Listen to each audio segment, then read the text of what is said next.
Regarding the American Academy of Pediatrics neonatal jaundice 2022 updates.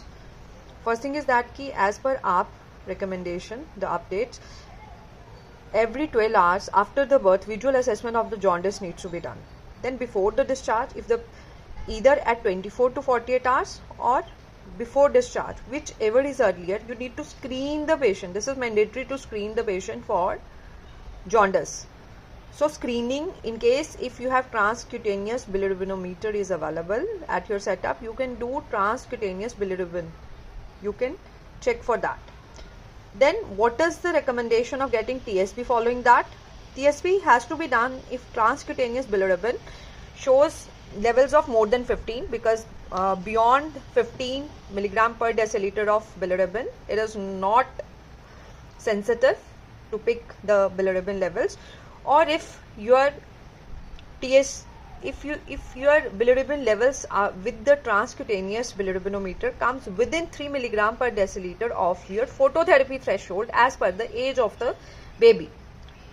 Now, what is the rate of rise of bilirubin, which is significant? They say if within first 24 hours of life, the rise is at the rate of 0.3 milligram per deciliter per hour, and thereafter, after 24 hours, the rise is more than 0.2 milligram per deciliter per hour.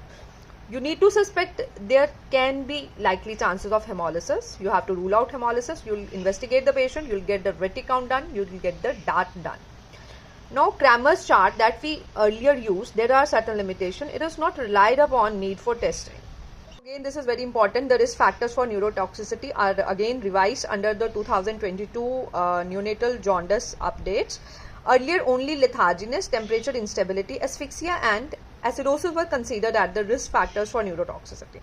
But under 2022 updates, significant clinical instability in the preceding 24 hours of the development of jaundice, along with that sepsis, along with that hypoalbuminemia, the albumin level less than or equivalent to 3 gram per deciliter, hemolytic disease in the baby, G6PD or any other hemolytic disease, along with that gestational age of less than 38 weeks. These are all considered as the risk factors for neurotoxicity.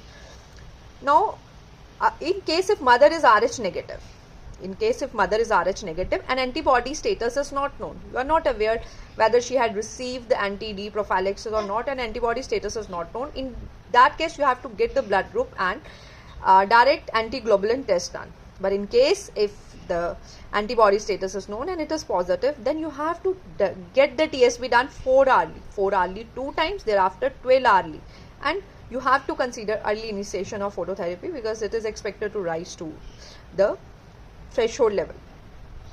Now, prolonged jaundice. For prolonged jaundice, when you need to work up, under the 2022 updates, it is being stressed that in case of breastfed babies, if jaundice persists beyond 3 to 4 weeks, and in formula fed babies, if jaundice persists beyond 2 weeks, then you need to investigate the patient.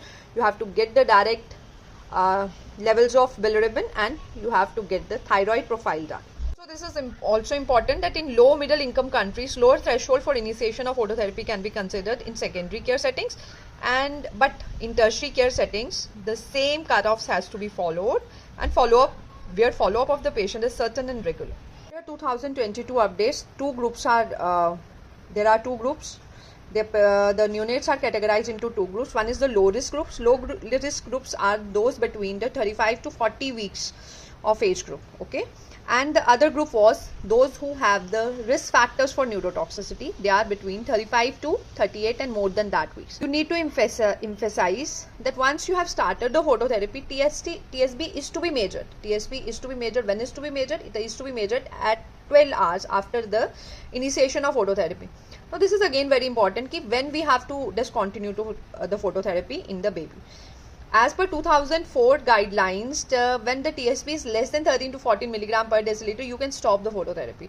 But under the 2022 guidelines, they have laid emphasis that TSB, when falls 2 milligram per deciliter below the threshold at which the phototherapy was started, that is the time when you need to stop the phototherapy.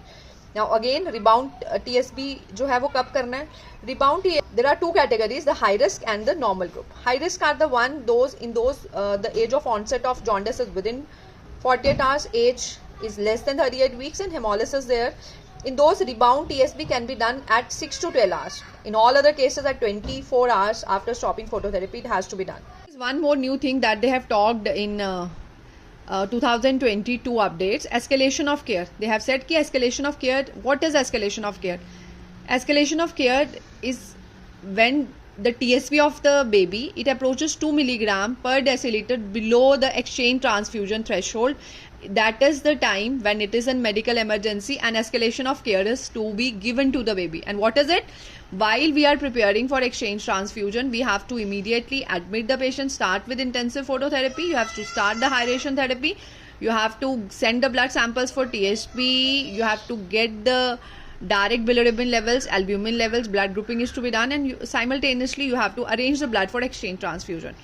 Then thereafter you have to keep measuring TSB 2 hourly till the TSB falls below the escalation level. Now that is important.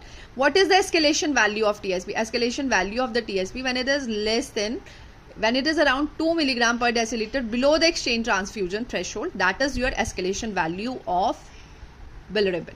The recommendations of IVIG, they are altogether same. We can give 0.5 to 1 gram per kg over 2 hours in Rh negative pregnancies, but you have to consider when it is to be started, it can be given when the escalation value of bilirubin is there. When it is less than 2 milligram per deciliter within the exchange transfusion level, at that time IVIG need to be given. The same dose can be repeated after 12 hours, and for the total of maximum dose 2 gram per kg can be given. Another, it is important, in case of the infants which shows the signs of advanced bilirubin encephalopathy. Now what are the signs of advanced bilirubin encephalopathy? There is hypertonia, there is apnea, and there is retrocollis. In all those babies, exchange transfusion is to be started immediately irrespective of the TSB levels. No doubt exchange transfusion will do, but in the meantime escalation care is to be provided till the time you will arrange the blood, but you don't have to focus on the TSB levels, right? That is very important. Now again, one more important point that is added into 2022 updates is that 40% of hematocrit blood is preferred for exchange transfusion. This is because the rationale behind this is that more albumin will be there, more albumin will bind to the bilirubin, and it will help in removal of this bilirubin. Now post-discharge follow-up again is very important. Post-discharge follow-up of the patient depends upon the TSB at that time and the phototherapy threshold. Now this is important when you have to call the patient for follow-up at the time of discharge. It primarily depends upon the level of TSB and what is the phototherapy threshold. If the level at the time of discharge is 0 to 2 milligram per deciliter, less than that of the threshold level, then you have to call the patient within 24 hours. If the level is within 2 to 4 milligram per deciliter below the threshold level, you have to call the patient within 24 to 48 hours. And if the TSB level is more than 4 milligram per deciliter below the threshold level, then you have to call the patient for routine follow-up.